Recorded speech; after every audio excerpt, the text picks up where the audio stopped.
Hi folks! This week we're going to find some cool websites that'll help us pick out color schemes for our projects. Color schemes are important as they help us provide color and flair to our sites. Almost all modern websites use color schemes to separate page sections. For example, CNN.com uses a red, white, and black color scheme to separate navigation, headings, and content.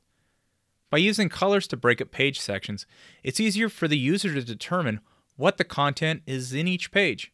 For example, articles, titles, etc. So here's what I want you to do. I want you to head out to the internet and find 3 websites that either generate color schemes or offer ideas. Ideally, you'll use these sites to help you to determine a great color scheme for your project site. As your project site is up to you to style, it will come in handy to get some good color scheme ideas. Once you have your 3 sites picked out, do the following for each site in the topic Weeks 3 and 4 discussion located in the forums section. Copy and paste the link to each site. Type in a quick paragraph or 2 describing each site. Finally, tell us what color scheme you're going with and why you chose it. For example, let's say we're going to build a website for a fire station.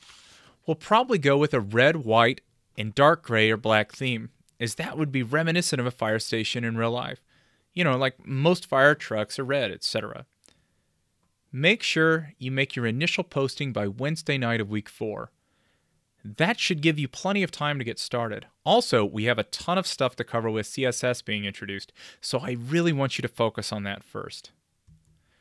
Throughout the next 2 weeks, reply to at least 3 other students. Remember, we're looking for replies that are meaningful. This means replies like, I agree, or looks great is not good enough.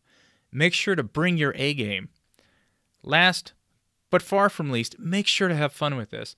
I really want this course to be enjoyable for you, so play around with some of the schemes and pick one that really gets you pumped up.